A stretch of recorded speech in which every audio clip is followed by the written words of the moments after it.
Unexpectedly, underneath the citadel, there was such a large forge.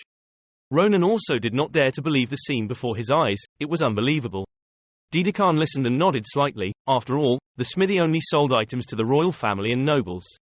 No matter what, as long as they are skilled masters, they are all artisans of this smithy.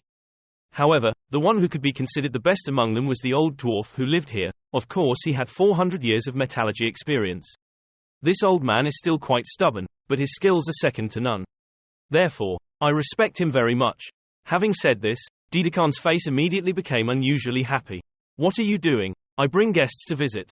Nearby, an old man with shaggy hair and beard was still focused on forging iron. Immediately after that, he immediately responded, loudly like this, "It must have been Dedekan, I told you to keep quiet when I work, why didn't you listen?" Dedekan immediately objected, knowing what to do. The front door was full of weapons so I couldn't open it. "It's time to clean up, Mr. Daron." The man immediately turned around and replied in a cold voice, "You're still young and you're complaining so much. And you brought guests here, I guess they're not ordinary people." Dedekan smiled, "Of course." Dedekan pointed his thumb at Ronan again, then continued that I had tested him. His swordsmanship was quite good, surely if he saw it he would be very surprised. Daron's eyes widened and he kept nodding. "Oh really, I didn't expect that." Looking at this appearance, turning around and looking at Ronan up and down, he looked like a kid. "Please show me your swordsmanship, my eyes are very sharp." Ronan was startled and quickly replied, "Okay. Let me show you." Then I pulled out the sword in my hand. But when he saw this sword of his, Daron immediately showed a disdainful expression. "Oh my. Trash, do you always use a weapon like that, then use a hammer to break it into hundreds of pieces?" This action immediately frightened Ronan, Maria and Asel. He couldn't hold back his anger and shouted loudly, "Wait, what are you doing, old man?" But Daron completely didn't care about what he said, just used the hammer to signal, "Over there." Another line appeared on the betting record, Kim Guangshik bet 1 month. "I will also give you compensation, any sword you like, so don't worry about being disadvantaged. Because whichever sword you choose, it will be 100 times better than that piece of crap." Hearing this, your anger immediately disappeared, replaced by a skeptical attitude. "Really?" Then he turned to look at Dedekan again, but only saw him repeatedly nodding in response. Kim Minjun is seriously lift. Ronan did not hesitate, ran forward and picked up a shiny sword. This feeling was completely different from his old sword. But is there really that much of a difference? Still cautiously turned around and asked Daron, "Could I really do that? If I accidentally broke something, it wouldn't be my fault." Daron standing next to him nodded slightly in agreement. "I don't care. So just do your best, just imagine yourself putting all your force into swinging the sword." Ronan remembered what happened, he took a deep breath, then he held the sword tightly in his hand. His appearance immediately became unusually strong, murderous aura continuously radiating around. He was surprised and was no longer depressed. Could it be? Immediately afterwards, there was an earth-shattering explosion, attracting the attention of everyone nearby. "What is that? It's old Daron's place. It's only noon. Has the smelter exploded?" The wall in front of them immediately collapsed. Both Daron and Ronan immediately froze. What happened just now? When Ronan heard that, he kept explaining, "I didn't mean it. That technique belongs to Nabarose." Daron replied. "Are you her apprentice?"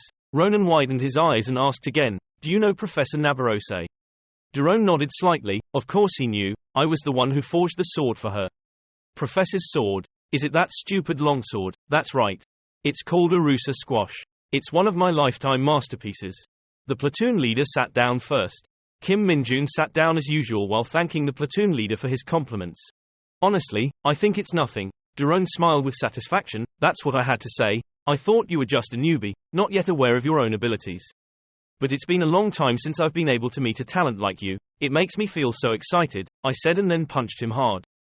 Also because he was so talented, forging a sword that suited him was equally difficult. He saw that the sword had to work very hard to withstand his force.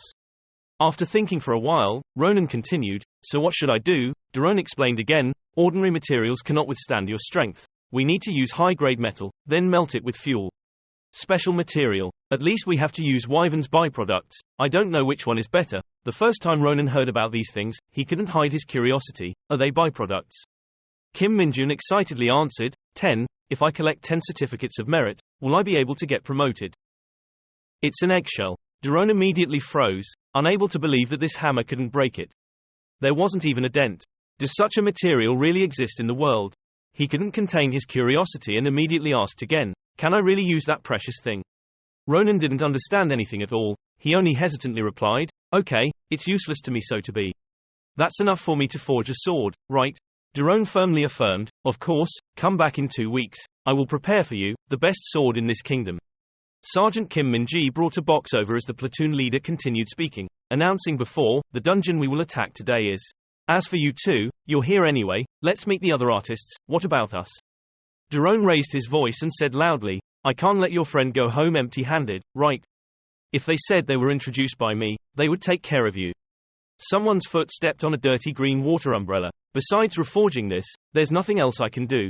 Then he kept praising, the sound was so good, making the 3 Ronins stand there not knowing what to say. Is this old man crazy or not? Down below, the group of people dressed in white heard such loud sounds and became extremely angry. Those people were so noisy, they were so annoying. I want to burn them down so much. As soon as I finished speaking, a mysterious person nearby immediately reminded him, "Restrain yourself, it's not time for me to show my face." But not for long. From those stupid blacksmiths. This dungeon is really difficult. The 2 of them considered the situation and came to an agreement. A few days later, the ground is full of bones. The old man claimed to be the best blacksmith in the empire, saying he would forge his sword himself. Acel and Mario also placed other blacksmiths in this place. It seems like it will cost quite a bit, but that's not my problem. Because it's not my money, I remember the attitude of the 2 of them at that time when I said I would use this to pay. As expected, temple things are the best. If there were any problems, the sword would need half a month to be forged. Thinking of this, he sighed softly. In the meantime, what should I do to kill time? Maybe Acel and Mario are going to school now. After walking a little further, he stopped. Now that I remember, this is the place, the training area reserved for senior classes. Galileion Hall. That's probably where Professor Nabarose teaches. I didn't want to come here before, but because she said I had to bring real weapons. But it's okay, now I have something to use temporarily. So should I come in? As soon as he finished speaking, Nabarose appeared next to him like an escaped ghost, making Ronan immediately stunned.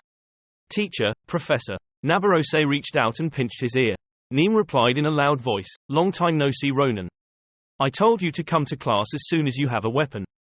Are you planning on truanting from school?" Ronan quickly explained after hearing that. "Why are you skipping school?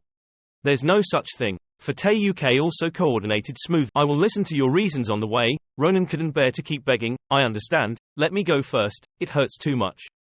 This loud sound immediately attracted Adishawn's attention. What is that sound? Why was there a scream? At that moment, Carden came from behind and bumped into her. He angrily shouted, "Why is the teaching assistant so slow?"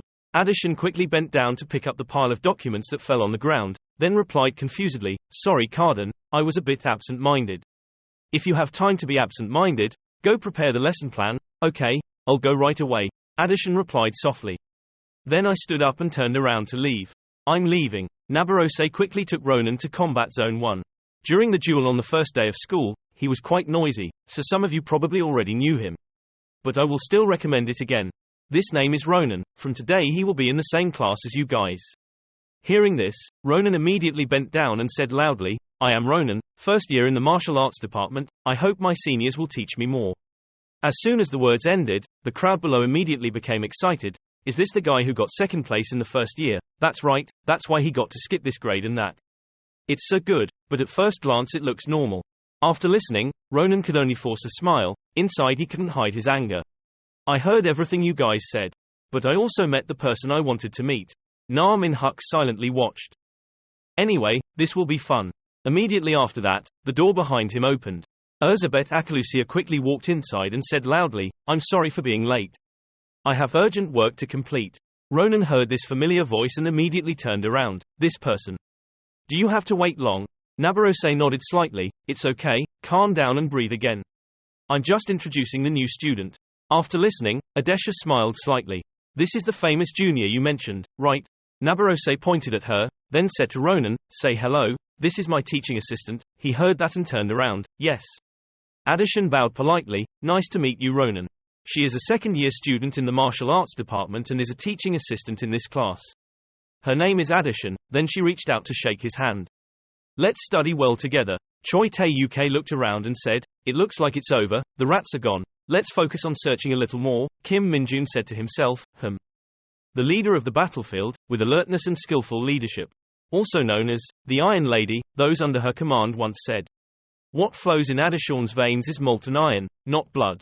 Suddenly the ground moved. That commander-in-chief. Na Min-hyuk looked down in panic. I can see that she doesn't have any memories, but is that really her true expression? So what happened to her at that time? After that, Ronan remembered what happened. Please tell me, just go get dressed, don't waste any more time. What should I do in the end, even though this is a big problem? But besides that, I will probably from now on. As expected, Adishan is very busy right now. Come and see my posture. Okay, I will be there soon. Teaching assistant, the smell is strange. Is there any other handkerchief? Excuse me, let me bring another one. After that, Adishan was like a machine, busy all day at class. Here's a handkerchief. That's great. You two don't fight. And Ronan on the side also didn't expect it. Why is she so busy? She also does some odd jobs for servants. Is this what a teaching assistant is like? At this moment, Carden stepped forward again and took the initiative to speak. Hey first year, you look so bored. The platoon leader called out worriedly, Guangshik.